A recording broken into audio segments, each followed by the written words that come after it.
Don't think there haven't been tests. I mean, I got trapped in a van in Tijuana that I thought was a taxi, and it wasn't. It was coyotes, hustlers that Mm. could have sold me. I had to talk my way out of that van. I credit all those brothers behind the wire. I'd spent so much time with them that I knew how to talk to somebody and reason with them. Like, here's why you gotta let me go.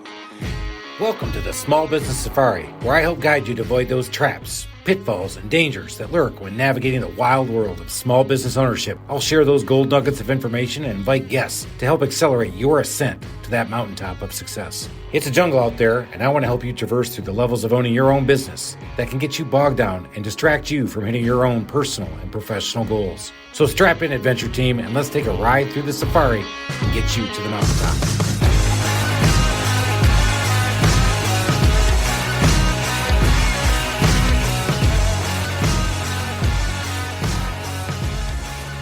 That's right, everybody. It's time.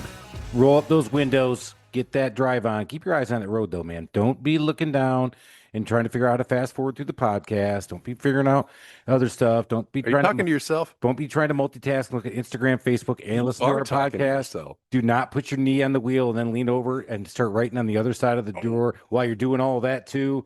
Don't do any of that. Don't be like Chris. Don't do as I do. Do as I say. Especially in this great city of Atlanta, where there is nothing but the T word. Traffic. That is everywhere, brother. Oh my Lord. It has been so bad lately. And it's not just slow, it's predatory. It's horrible. And if It you're feels looking, like Mad Max Fury Road. yep, 100%. It is eat or be eaten. I saw a hubcap come flying across 6 lanes of 285, and not one person swerved, and it hit one and just burst into a million pieces. I'm like, well, at least it was plastic. So you got that going for you. And a little bit later, you keep driving, and then you see that. Don't you ever laugh when you look in the interior on the median and you see like a bumper, and then another bumper, and then another bumper? You're like, ooh, that was a bad one. Yeah. And nobody came by to pick up the bumpers, huh? Not yet. Nah, why? Too much work. Oh boy. So let's talk about the curses of humanity and how bad people can be.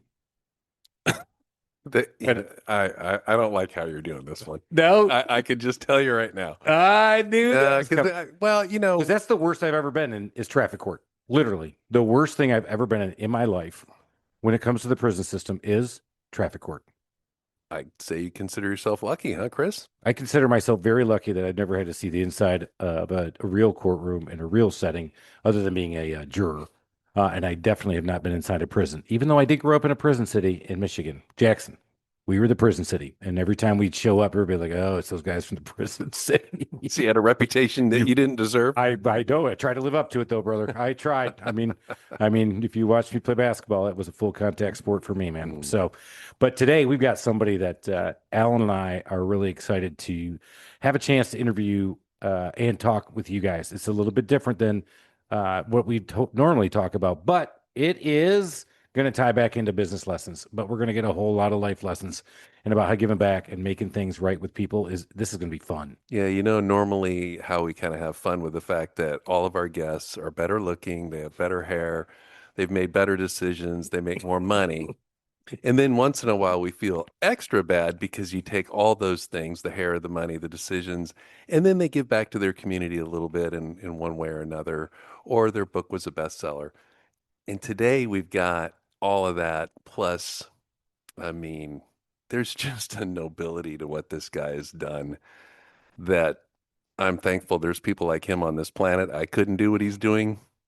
Nope. And, it's an honor to have you here. Yep. So who is he? He is Kit Cummings. He is the founder of Power of Peace Project, POPP. Bold mission to bring hope, healing, and transformation to some of the most dangerous and divided spaces in the world. Kit is not just going to tell us about what he's done and how he started it, but he's actually another thing that here is kind of odd, kind of a unicorn. He's a native to Atlanta, born and raised in Marietta, or as people like to say, as I found out, Mayretta. There's no I in it. So, Kit, welcome to the show, man. Can't wait to talk to you a little bit more. Thank you. Thank you guys for having me. I've been looking forward to it. And congratulations on the success of your podcast. I'm honored to be here. Oh, that's awesome. The honor's ours, man. Yeah. So let's go back. So you graduated from high school. You said I did a little time in college. Graduated from Georgia. Go Dogs. Yes, sir. Two-time national champions. Like that. We're still holding on to that because it was 2 in a row. But don't worry. So you got out, and then what was your calling? What was your mission? What did you go off and start off doing? Man, I have no clue. I just didn't want to get out of Georgia. I mean, there was no reason to want to leave. If you guys have been in Athens before, Yeah, I had 2 it's kids that went there. I'm like, this is a freaking cruise ship. You're not paradise. preparing them for anything. No, and No. I was that guy. Oh, I'll tell you the day and age, it was way before Hope Scholarship days. Mm. I got into the Terry School of Business with a 2.9.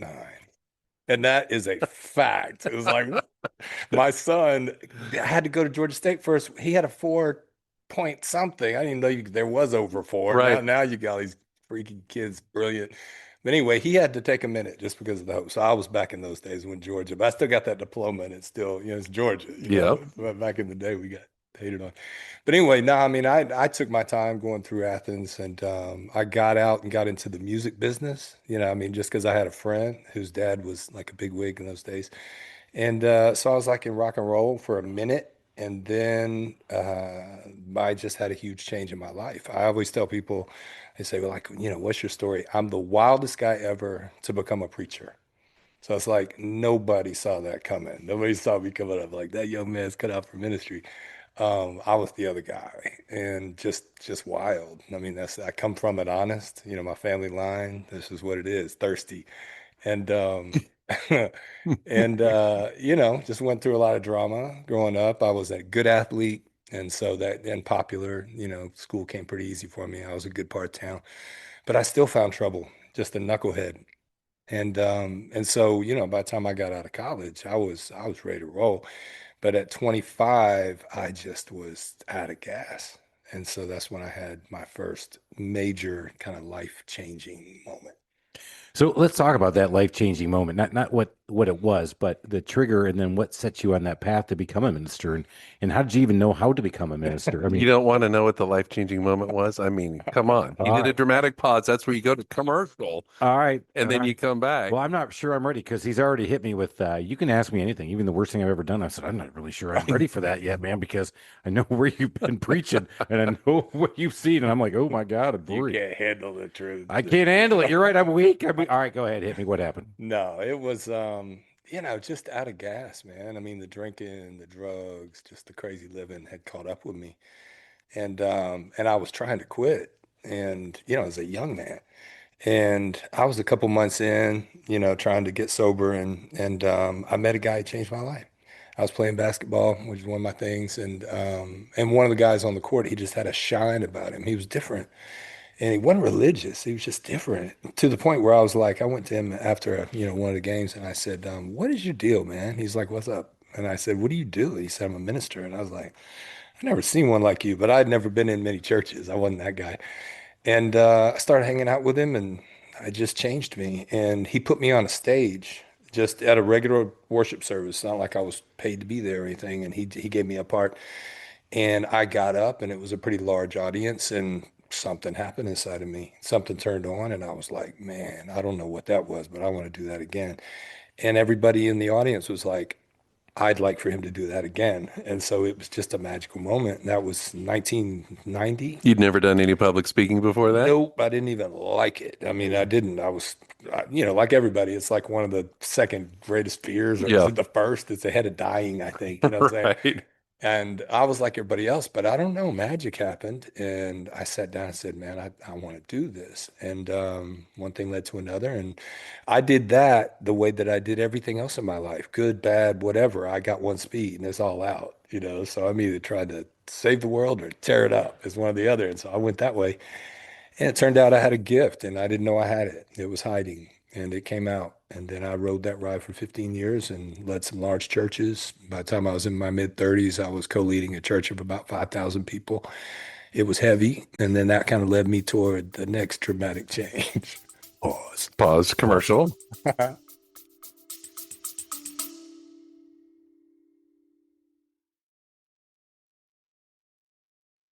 Yeah, I got a book for you guys. It's called From the Zoo to the Wild. I wrote it, and I'll tell you why I wrote it. I wrote it because I wanted to share my lessons that I've learned in my time jumping from that corporate zoo to that entrepreneurial wild world of running your own business. I made a lot of mistakes, and I want you guys to learn from all those mistakes. I did some things I think were pretty good, and I want you guys to hear about those. Go check this book out. It's an easy read. I've had people tell me they've read it over the weekend. I've had people say that they've just skipped right to the chapter for the issue that was burning them the most right then in their business. So I started from, hey man, let's go jump to the wild. And what did it took to start my business plan? What it took to start my business? What it was like trying to grow my business? And then I took it all the way to how I train my team, because I think the training and the culture you build starts with you, because it always starts at the top. Go check this book out, From the Zoo to the Wild, available on Amazon.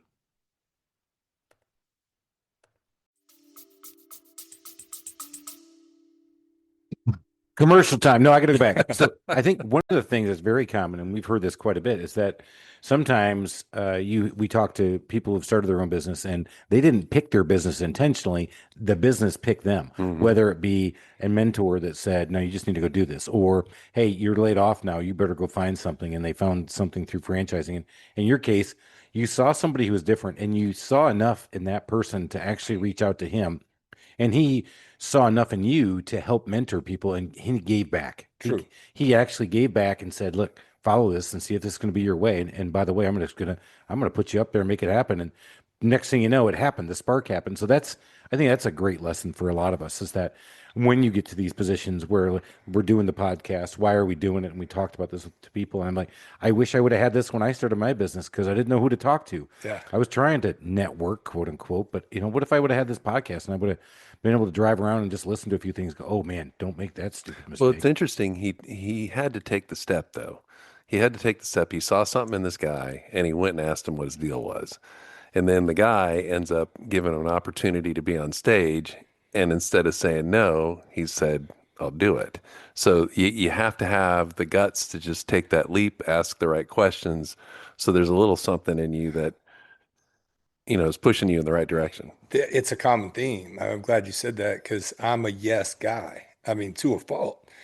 I was that guy. I mean, growing up, I was the kid that's like, somebody say, I bet you wouldn't do that. I said, watch me do this. And I will take advantage of every moment, and I'll do the crazy thing. And that did not serve me for very well for a long time. And then it did, because now it's a way of life. It's like, yeah, let me do that. Yeah, because some of the things on your bio, I'm like, I wouldn't say yes to that. I know. Oh no, we haven't gotten that one. Still, back to our next dramatic pause coming out of commercial break. But I got a lot of commercials on this show. We're gonna have one. So next dramatic pause, you're leading a church, 5,000, like you said something that was very key, is that it's very heavy.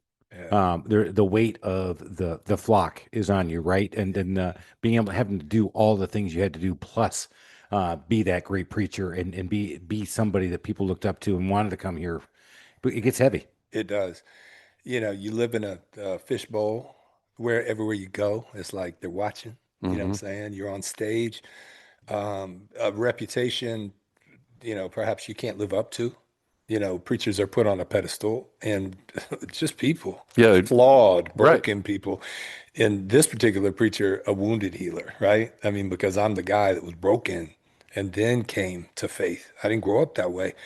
And so, unfortunately, kind of the old me, it kind of came back. And so over those last years of ministry, married, two beautiful kids, adoring congregation, great reputation, behind the scenes, I was slipping. The drinking came back, I just started slipping. And that kind of drew me away from some of the brothers I was very close to. Because in that line of work, if you're, in the spotlight, leading a lot of people, got a big staff, you better have some brothers close to you that know you know you. You know what I'm saying? Because we're just men, and we're a decision away from doing something stupid. And I didn't. It's like we talk about in business. You got to have that board of directors and somebody will tell you no. Yes, yes, yes, yes. And you see that a lot in this particular field. You see someone get to that prominent place, and then it's a cautionary tale, because they didn't have anybody's life. And I kind of got to that point, and I lost my heart, and I walked away from it. They didn't ask me to leave. They asked me to stay when I said I ain't got it anymore. I got to go. And so I resigned, walked away, and I just shoot that nature from the past that I thought was washed away. That joker been doing push-ups in the parking lot, waiting all day. Push us through the park. Did you feel like you were running that double life? You the imposter. You got up there on a Sunday and you give this thing, and people are like, oh, oh, Pastor Cummings, that was just amazing. And then you go hide away and go, you have no idea how bad I am right now. Yeah, yeah, it was definitely that. It was a struggle, meaning I was in the battle. I never just said bump it and gave up and became the double life guy. It wasn't that. It was just slipping at night, having, a couple of glasses of wine and then bigger glasses and then stupid rules that alcoholics do. Like, no, not every day, so I wouldn't drink on Sunday. No more than two, so I just get bigger and bigger Bigger glasses. glasses. You know what I'm saying? Yeah, And then it's yeah. like get a box wine so that your spouse can't tell how much you're drinking. You know what I'm saying? This is that whole ask me anything part. You Yeah. know what I'm saying? Yeah. And just playing those exhausting games. And so it wasn't like I was out at a hotel the night before, No, I was home, but I was wounding my conscience and my soul. And then I was pouring it out, man. I was always preaching passionately, authentically. I wasn't playing a game, but I was just hurting inside and nobody really knew it. And my marriage was on the rocks. And I thought it was better than it was. When you're in that kind of role, you're insulated because you've got elders and deacons and staff and, what I'm saying, fellow preachers and things. And people come to you to find out about marriage, what I'm saying, or about Hmm. raising kids. And it had grown cold. And so when I stepped out of the ministry and I didn't have that support around me, I just flames and just went off and ended up going through a divorce. My fall from grace was public, and which was very, very hard for me. And a lot of people know me in this town, even if I hadn't been in a public position for all those years. I know a lot of people anyway. And so then it was like talk of the town, at least people that knew me. Man, you hear about Kid, I'm Mm. crashing cars and hanging out in strip joints. It was like that. So, So it was definitely the fall from grace, the angel oh, fall from grace, and then yes, and you said in the public fashion, um, that struggle. You said how old were your kids at that point? 6 and 9. What was hurting worse, the kids or the public persona of what you thought people were thinking about you? Which of those two was worse? I don't know, man. I was really connected to my kids. I wasn't absent. And but the wounds would show up later with the kids, which is often the case with divorce. And also with your being a preacher's kid, you've heard of that before. PKs, there's I might know one. Mm. Alan. there we go. There's All his life, his dad was a preacher. and there's a pressure that comes with that, right? Yep. And everybody's trying, oh, you're supposed to be something, and a lot of times you go the other way. Yep.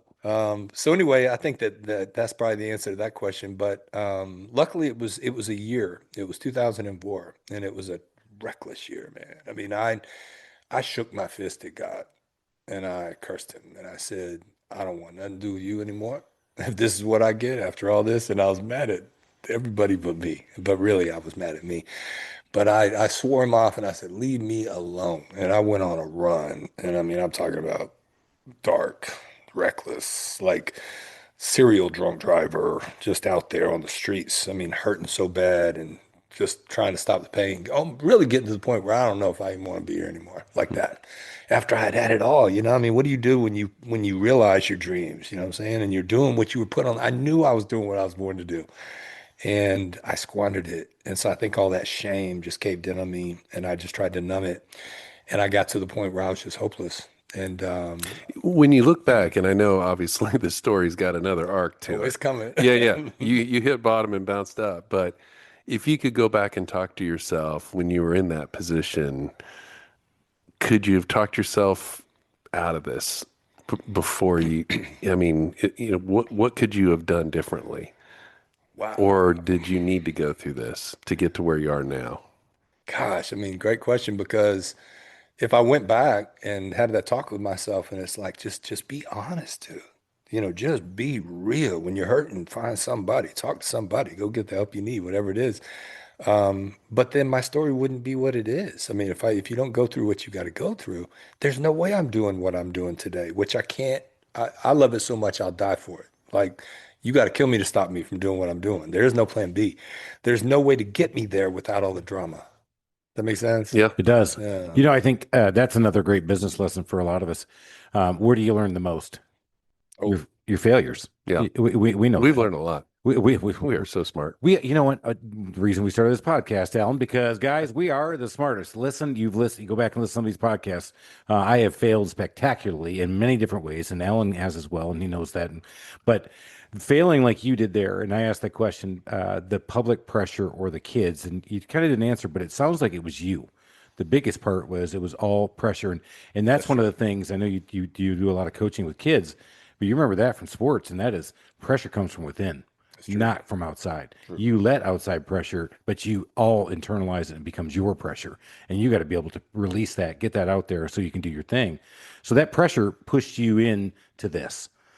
So now what? What was this next Yeah. defining moment that moved you up? Well, and it is, I mean, it's a forged by fire story. I'm excited to hear the rest of it. But when you were talking about earlier, even just when you became, it's interesting how preachers are held to a higher standard.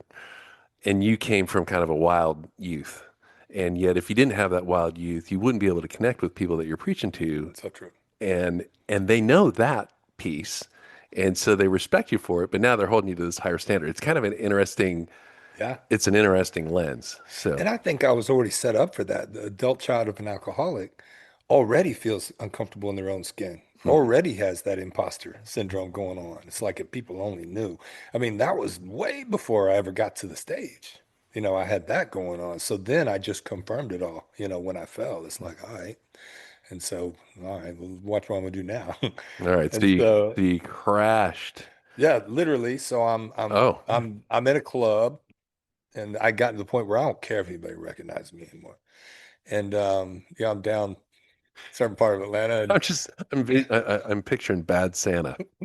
Oh, definitely Bad Santa, man. You ever watch that movie? No, and he says a certain part of Atlanta, and Yeah. I think I can picture. You made I know I can picture that place. back in the old going down expense that account. road that Yeah. don't get off of it Yeah. on Oh, 285. Okay, I know that road. you know what I'm talking about. For your listeners in Portland, they don't know what we're talking Portland about. doesn't know this one. And Sorry. Tasmania doesn't know this too. Detroit. No, you don't. All right. So anyway, I come staggering out of that place at 2:30 in the morning because the lights came on. You had to leave, and I pour myself into my car, and I started heading up Buford Highway, heading towards Swanee, where we lived at the time. This would be the last night I ever stayed in my house, and I just didn't quite make it. I got a mile away, and then I just passed out, and the car kind of swerved to the right, boom, hit this like embankment with a guardrail. Which, if it wasn't there, I'm not here, bro. I mean, it's like I literally passed out at just the right time. If it was a second later, I'm probably done.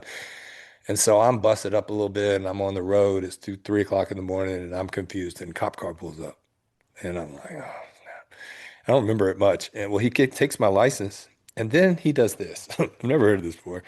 He goes and he doesn't cuff me, and he puts me in the front seat of the squad car. Like I've been in police cars before. I didn't know there was a front seat. You Hmm. know what I'm saying? Yeah. Right. And I'm not cuffed up, and I pass out in the front seat right by the computer. It's like, well, I don't even know if they had them back then, but it's been a minute. But and then we drive away, and the next thing I know, this cop's gently waking me up, and I'm at my house, and he lets me go. He doesn't even write me a ticket, calls a tow truck for my car. Next day, I get a call. We got your car. I don't know what happened. So I mean, I preach this now. A lot of times, like in prisons and different Like places, there's an angel in a it's like cop uniform. even more. I'm like, I met the devil in a strip club, and an angel drove me home that night. Hmm. Because I mean, something was said that night. Somebody looked at me and said something to me. It was like shook me. And so that was the beginning of my awakening. Like, bro, straighten up, or this ain't gonna end well. It's you about to run out of grace here. And I went and got some help. Got sober in 2005. And then the dramatic, I prayed a prayer, made a promise that changed my life. And whoever people pray to, whatever you believe, your faith tradition, or whoever you believe you created all this, I was talking to that creator, and I said, if you ever let me preach the word again, I'll go to the ones that nobody wants to go to. The hated, feared, forgotten, the hungry, thirsty, naked, stranger, sick, prisoner, the least of these is what the master called them. I said, I'll go to them because I'm like, no church gonna have me anymore. It's not like people are putting want ads out, wanted drunken fallen preachers. It's like that was done. Yeah. That ship had sailed. And so I felt like he was saying, I got you. And so I did that in 2005. I prayed that prayer in 2008. That's how long it took to come to fruition. He brings a kid back into my life that I mentored when he was 12 or 13 years old. And now he's all grown up at this point. 10 years later, mom calls me. He's gang-related murder charge, potential death penalty, MS-13 leader, if you've heard of them. Yeah, bad news. Terrorist now, Bad news. according to, so he was that guy. He was hated, feared, he was forgotten. He was dangerous. And they said, and his mom wanted me to work with him. And the authorities told me, don't mess with him. He's a dangerous man. He's a killer. And I said, you don't know him like I know him. I knew him before the streets got him. And so I worked with him for 2 years. I felt like God was saying, that's your church now. I have one guy, one kid, save his life. And he saved mine. We saved each other's lives. And he's in jail at this point. He walked out this past year. Actually, next week, I'm going to see his face for the first time in 20 years. In 20 years. So when you talk to him, though, it was behind in the prison, going to the jail and going to talk to him. And so when you first met him, there's no way he just went, oh, hey, Kit, you're here. Yeah, you're right. I'm wrong. Yeah, let God back in my heart. No way. No, it changed me. No, that didn't happen. It does. It's not just not that easy. People want to think it's like that, right? You have these epiphanies. You had your crash and your angel took you home. But you just said right there, it took you 3 years. Yeah. It wasn't easy. No. It's a grind, just like running a business, just like doing life. I mean, life is just, you got to have habits. But the kid kept meeting with you. Oh, yeah. Every week, 2 years. He became a high profile witness. He cooperated with the feds, made a deal, which is what got the death penalty and the life sentence off the board. And I testified for him in the open courtroom. MS-13 sent me a threat. I mean, it was real. Like I had a cop car in my cul-de-sac because there was an active threat. I mean, I dove in. I was like, I'm all in, and I think that was the turning point for me. I've been afraid of stuff all my life. Now, I was always the guy who would do anything, but there was this fear, and I faced it. I'd already collapsed. I'd already lost everything. You know what I'm saying? And so I was just like, why not? And that set me up. 2 years working with him, it set me up. And then I was invited by a prison ministry to go into Georgia's most violent prison. I didn't know any better. I'm like, I'd never done it. I was like, yeah, let's go. And when I walked in there, Which is what prison? Hayes State Prison, more active gang members than any prison in the state. It's just on fire. But I had been working with Luis the whole time, and I'm like, I ain't, shoot, that changed my life. Give me some more. And so I went in there and started making friends, and I tried an experiment and changed my life. That prison went from worst to first. We started a peace movement. It caught on. The heaviest gangsters in the whole system started calling different shots, and it put me on the map. And I've been to over 100 prisons now. I mean, it's just crazy. So, all right. So you go into these prisons. I mean, they shake you down. You go in there, and I mean, you got to. I mean, you said no fear. Come on, man. There's a little fear, right? I mean, a little. Is there any? I mean, seriously, dude. I'm afraid right here. I know. I'm afraid. I'm afraid that we're putting this out there, and people are. I hope you can pick it up in the prisons. Hey, man, I'm telling you guys, you want to start a business, small business safari. Use it all day long. We've actually had some really good stories. But walking in that prison, I wouldn't do it. No, I wouldn't have the guts. I can't explain it or take credit for it, and I certainly don't encourage it. But fear has not been a part of my game. It's excitement. Mexican prisons are one of my favorite things. I mean, they're Which some of are, the craziest. notorious in the movies and everything. Cartels, and they're Yeah. everything of that and more. And the first time I got to go, I just couldn't wait for it to come. It's a week away. I can't wait. And walking through the gate, I don't know what it is other than just I kind of am supposed to do this. And I think it's that the brothers on the inside really respect. One, I go in there vulnerably and I say, man, you saved my life. And they're like, we don't even know you, dude. And or through a translator, and I say, no, but you changed my life. And I tell them the story, the drunken fallen preacher that came back through a bunch of gangsters, convicts, and they love it because it's vulnerable. I'm not some do-good preacher trying to save them. I'm like, no, bro, save me. I'm not trying to bring God to you. I'm looking for God in you. I need you. And immediately, boom, it's on. And I start telling them the story and I start teaching my principles and they stand up. They're stand-up guys. Their whole world is respect, integrity, and loyalty. Three things that I should have learned in the ministry and I did not. Respect, shoot. I mean, if we disrespect each other, we might not be friends. If I disrespect somebody in there, I got a problem. Out here in the free world, if I tell you I'm gonna be somewhere and I miss it, sorry, bro. You'll forgive me and invite me back. Maybe in there, it don't work like that. Loyalty, if I say I got you, and then when things go down, I'm not there for you, I got a problem. And so I had to learn those key things, respect, integrity, loyalty behind that razor wire, and they taught me well. and it has served me everywhere I go. So I can look at a killer now and he sees me and I see him because I've been around them.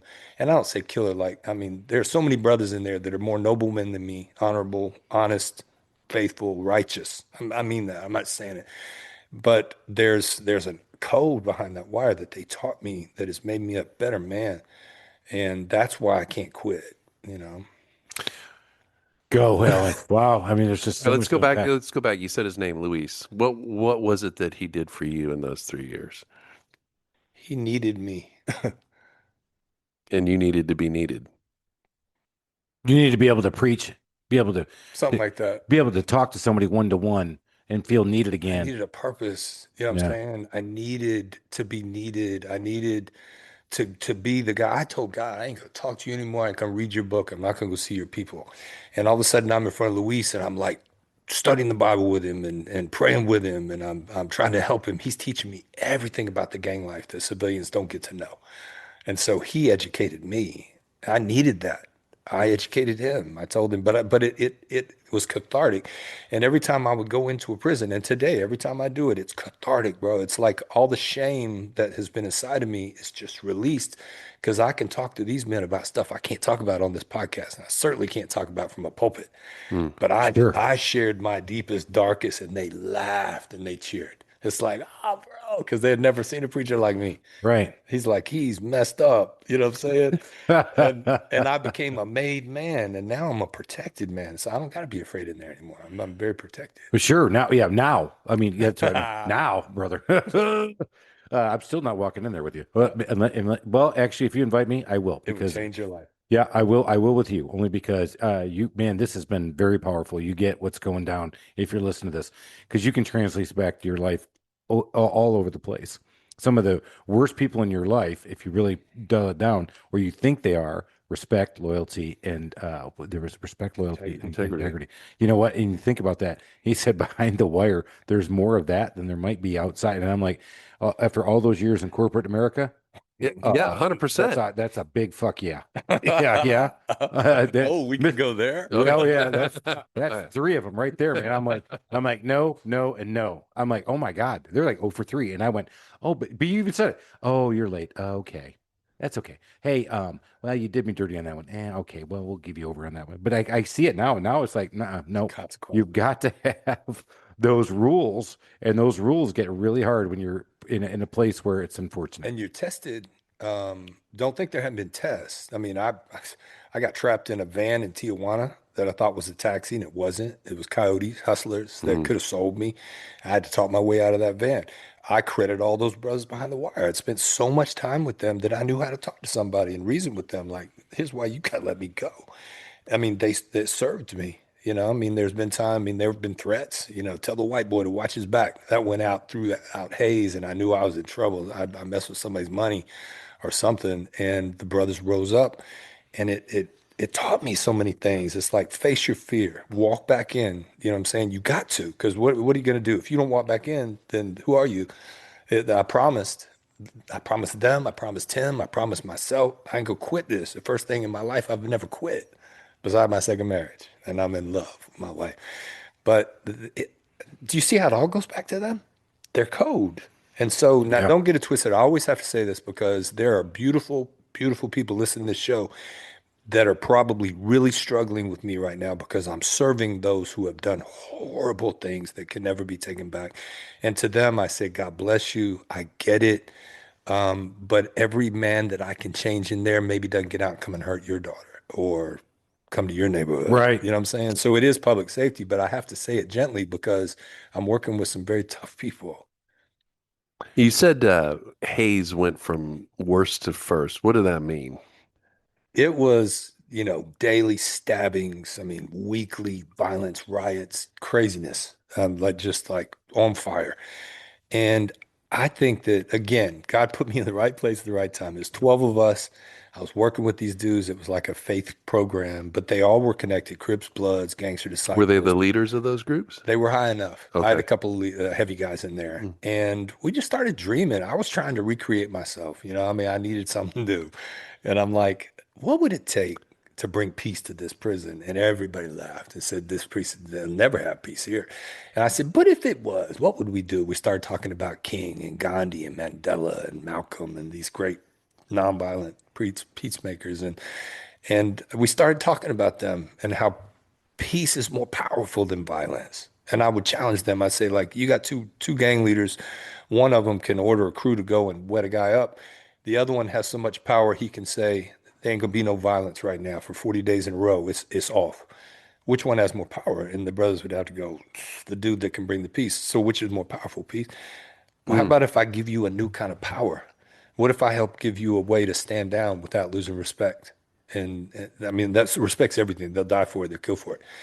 And they stood up, and it got to be where two or three of the real heavy guys said, "All right, if you do it, I'll do it. But if you, if it was very fragile in the beginning, and I started getting, they let me get with 15 heavy guys in the prison.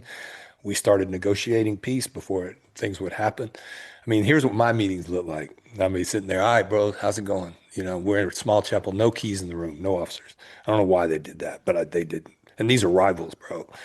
And one brother put his hand up and said, this week in C1, brother was tied up in a sheet, set on fire, and thrown off the tier. What are we gonna do about that? We got to get back. And I'd have to open it up to the guys, say, what are we gonna do about it? We'd have to talk about it, negotiate. Well, we'll do this, but we're not gonna do this, blah, blah, blah. And we started putting down beefs before they ever even happened. And the warden didn't even know how we were doing it. Peace just started to come. And then the dadgum place got so peaceful that they thought the walkie-talkies weren't working.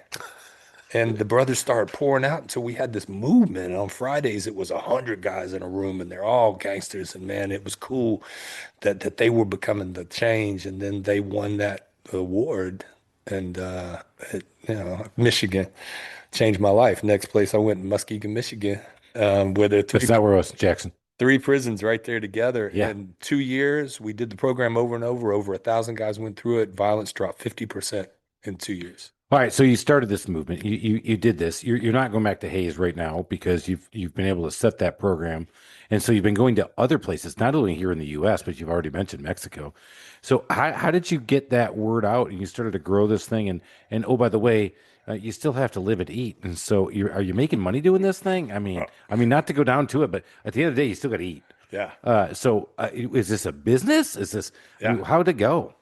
Yeah. It was crazy because trying to convince my new wife that this is how I'm gonna make a living and trying to go out. I started my nonprofit in 2011, but trying to raise money to help the people that I'm trying to help. It eventually evolved into a youth movement, which people are way behind. You know what I'm saying? So yes, it's my only. But I mean, you mentioned small business, startups or small business owners are trying to make it through whatever, a pandemic or a recession or just a life storm, whatever. It's like I always had a plan B. And this is the first time I never had a plan B. It's just I've got to make it. I've got to. I got no choice, and I just do what I got to do. But how did I get it out there? I just started riding with other people that were already going in. So I hooked up with another preacher in a group that was going doing Mexican prisons. I said, let me come. And I'd ride in with them. And then I'd establish my own reputation. And then they'd have me come back. I mean, I danced with Zulu warriors in South African prisons and went into Ukrainian prisons and Honduran prisons, which are the craziest ones in the world. Really? And the same message resonates around the world. I had one of my books translated into Spanish, had an interpreter named Jesus, and got in front of 50 guys, most of them probably cartels, in a crazy prison in Tijuana, Mexico. And dadgummit if they didn't light up. They just like somebody to believe in them, somebody to look for light in them when all they are is feared, and hated. It's like you go in there and authentically don't fear them. And plus, I trust them right off the jump. I tell them, I'm going to respect you. And I'm going to trust you with my life. I don't even know you yet, but I'm going to trust you with my life. I'm going to see if you're trustworthy. And something happens and it just spread. And then finally it tipped and I started getting invited to prisons that would hear about it, right? And then when I was in those prisons, there's always schools in those communities. In those little towns, the prison's usually the biggest employer in town. So the word spreads quick. Who's this dude? And they had me come and speak at the schools. And the kids were just, were tight because it was gangster. They're in a gangster culture. I don't care if you're up here in Johns Creek or down in Carver, downtown Atlanta. Gangster is cool with kids, right? So that was the bridge. I started telling them about how the power of peace in the prisons. And then we started going towards, homicide, incarceration, crime, gang violence, all that in the tough, underserved communities. But up here in Johns Creek, I've done my program in Milton. They give me a state championship ring, the first one in 18, the first one they won. Well, we might not be losing kids to incarceration and homicide and gangs, but what about date rape and suicide and overdose, Yeah. accidental death? And so, yeah, to put this in context for a lot of folks who aren't familiar with Atlanta, of course, we're Atlanta based for a lot of us, but he's talking about white suburbia, and let's call it like it is. And so he's talking about the difference between Atlanta, which is a very heavy black community in town, Atlanta, but he's talking about white suburbia. So when he went out there, everybody's thinking, oh, well, these guys are all perfect. There's nothing going on, and it's like, yeah, Kurt's already shaking his head, going, Everybody's oh. got their demons. Oh, they've all got Losing demons and kids, and yeah. and losing kids and Yeah, a lot of suicide.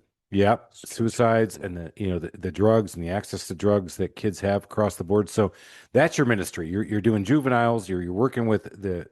So how I go back to this again. Who is paying for this? Is this are people? Are you got a foundation? I just can't figure. Chris wants to know if you have a boat. You better have a boat. No, Well, all right. Then I think those people with well, he gets to big go on boats. he gets to go on the big TTB yacht then. It's a 26-foot pontoon boat. But anyway. you figure it out. I've got donors that have resources that love and support what we're doing, little grants here and there. I speak, sell books, and do a lot of different things. So there's Your books make money? my Yeah. speaking more than my books. There we go. Now we're talking because my darling wife just got done telling somebody who wanted to write a book. She said, "Well, you better talk to Chris first because it's going to cost you more than it's going to make you." Right in front of me, I'm like, "That hurt. That one stuck." The thing that resonated, and I couldn't have done it this way because it wouldn't have been authentic. When times were really hard, like I'm trying to figure out how to hustle and make a dollar. If I'd have said, people said, go to the kids, people will support that. And I'm like, I ain't supposed to do that yet. It's got to be You're right. monetizing that. Yeah, Yeah, I get somebody it. Right, 'cause going for the money, that's an right? easy buck, right? Yeah, Yeah. but it evolved over the years, and here's the magic ingredient. I don't care if it's a hardcore prison or whether it's a suburban school or it's down in the tougher communities, whatever, is dreams. Is like the power of a dream. Dr. King started it all. We jumped off that first program on his birthday in 2011, on MLK Day, and it was a dream. Would these prisoners dare to dream? Even the ones that were doing what they call all day long, which is a life sentence, no parole. Could I get them to dream? And then now with the kids, it's called Protect the Dream, which is another one of the books I wrote. And it's really about if you help somebody develop a big enough dream, that dream has a strong pull to it. It's physics. The big thing pulls the small thing. And so the bigger the dream, the stronger the pull. And what kids lack in today's world is a big dream. So we help them design a dream, manifest it, and then protect it from what we call dream killers. And that would be how they use social media, respect of authority, objectification, drug and alcohol, bullying, Wow. unhealthy relationships. So it's really the whole game. And then we take it back to business. All right. Well, so you've realized the dream. You started your business. Maybe it's thriving. Maybe you're still trying to get there. You got to protect it from what's going to kill that dream. That's what I did not do with my ministry. I did not protect my dream. Right. 100%. And That's exactly that's what it is. and it seems so trite to go back to business, and I'm going to just for a minute, then go You're back to so what shallow. I am so shallow. Can I get a bigger boat? But protect that dream, man. It's that you're right. You make decisions, and I've heard somebody say this a long time ago. Every decision you make limits how far you can go throughout your life. You go to college. Okay, well, you're going to go in that one. If you have a kid out of wedlock early on in life, that takes a lot of the buffet away. You know what I'm saying? And so, but what Kit's talking about is, helping people understand that early on and goes back to the community. But my biggest question is, man, you don't know this on the podcast and you haven't figured it out yet. Kit's a white man and he got the MLK award, which again, if you're sitting there and you want to go right down racial boundaries, which we do, it's really easy, right? White and black. Well, only a black guy can get an MLK award. You got an MLK award and you're a white dude. Was NAACP. Come on, seriously. Again, the media portrays that, and you go back to a lot of my good friends were black growing up, and I didn't even realize it. But we talk about this, but that's an elephant in the room. Tell me how that was for you, and when you got up there, and were you the only white guy or what? They surprised me. It was their big annual gala, and I couldn't come. I was speaking, it was Dr. King's Day. And so I was speaking at another event in another city, and they said, "What if we get you a police escort, to be here on time? Could you do it?" And I'm just like, "Well, you don't need to do that. I mean, I'll get there, but I'll be late." And so I walk in, and it's a big event. It's gala, it's celebrity on the stage, and I come down, and they said, "Go ahead." And I made sure they knew I was there, and they told me to sit down. So I'm just sitting there, just hanging out. I wasn't dressed for it or anything. I'm wearing a leather jacket and whatever. And they get to that Living the Dream award, and they surprised me. They said my name, and I looked at it, and I was like, "What?" And it was one of the biggest honors I've ever had because I adore that man. He changed my life. I mean, Dr. King is like, I've gotten to know his daughter, Dr. Bernice. We did a book signing and release together at the King Center. They carry my book there, endorsed it. I've gotten to know Dr. Mahatma Gandhi's granddaughter. I've done some work with her, Ela. She's getting on in age now. Mandela's organization, all my heroes I've managed to connect with. But you can imagine the funny. I was on a tour. We did this crazy tours where we had a van, a hip hop crew. We go from prison to prison to these shows, and they had me do Black History Month. I think it was in Ohio or somewhere, and so there'd just be hundreds of thousand inmates all packed in there, getting ready to have this big event. They're like, the MLK speaker, for MLK Day. And then I walk out, and it's kind of like, Oh, look at come me on. like, You got me. is he introducing the next dude? Or And right. And you got let's call it like it is. You were in this prison, and when you looked out in that audience, it was diverse, but it was probably mostly black, right? Or Hispanic, and probably not as many. So when you showed up, you can't tell me they didn't sit there and go, "Dude, what is going Right. on right now?" And I mean, you had to convince them. So talk about that because I mean, you say you connected with them, but you're not connecting with these guys. You just walked out there and they're like, "What in the hell is going on Yeah. with this white dude?" So how do you do that? Tell us how you broke in and then you were able to make an impact with your speech It's and that. it's authentic. It's just me going and genuinely starting with thanking them for saving my life and then telling the story and they're in. It's automatic cred, you know what I'm saying? And I think that I used to be afraid to be very vulnerable on stage, and I wish I would have been. If you said, what would you go back and tell yourself as a young preacher? Be yourself. And if they can't handle that, then that's fine, but let them see you. I did that in the prisons and it changed my life. And so takes them no time to look past the color and say, man, that's a brother right there. And I went and actually co-pastored a church down in the Fourth Ward, right by the King Center. It was Mm. quite an honor, right off Auburn Avenue. And I was, me and my family were like the token white family in this congregation. And I was an associate pastor this for a couple of years, like 9 and 10, something like that. And so I started my own thing, and I'm getting ready to fly. And they do a big send off for me at the church. And they bring me and my wife and kids up on stage, give her flowers and balloons and whatnot. And then they bring this big gift to me on the stage as a going away present. And I open it. It's this big broadsword, just this cool, like, Braveheart kind of a sword, which is, and then they made me an honorary black man. I Wow. plaque and everything, Oh, bro. come on. Best, best, It was probably the second greatest award I've ever gotten. right? NAACP, I mean, now honorary black guy. freaking made, Dude, that's man. awesome. And I hope I don't offend any viewers. I mean, shoot, you know what I'm saying? If you are, that's on you because again, I think that's your own personal perception, and I think you look back and man, it has been amazing talking to the kid. And we usually do our final four No, questions. We just forget that. did that. We got to Yeah. talk about it. So what are you doing now, and how can people help you with what you're doing? Yeah, we've got several big things going on. Okay, so we're in the works right now. We've got a kind of a collaborative group, and we're going to do a documentary series, and we're going to get cameras behind the wire in Texas prisons, and they're going to get to see what I've told you about these gangsters coming together and powerful. At the end of our program, we have a huge presentation, a celebration. It's like I don't say it like this is a gangster party. And we give awards, certificates. They make presentations, music. I mean, they get rewarded and they celebrate free world food. It's amazing. So prayerfully, that project is going to get done, and we're moving ahead with it. And could be Netflix might be the first stop, but I think we're going to maybe have some options on that. We're also getting ready to scale our Protect the Dream program, which has been very kind of local. I've done it in different places around the country, I but do like the sounds of that. That is such a cool thing. it's really cool. And we Yeah. start with the student athlete because they have the most influence. So at Milton, I worked with the football team because they have the most followers, right? And we get them to its character and leadership and positive role modeling. So now I expect you in the hallways, you take up for the kid that's being bullied, the girl who had too much to drink at the party and she getting ready to do something. The cameras are coming out. You use your influence to get her out of there and get her home. You be a protector. You know, you've been afforded this popularity and this influence. And now with Instagram and TikTok, they've got followers, NIL deals. Come on.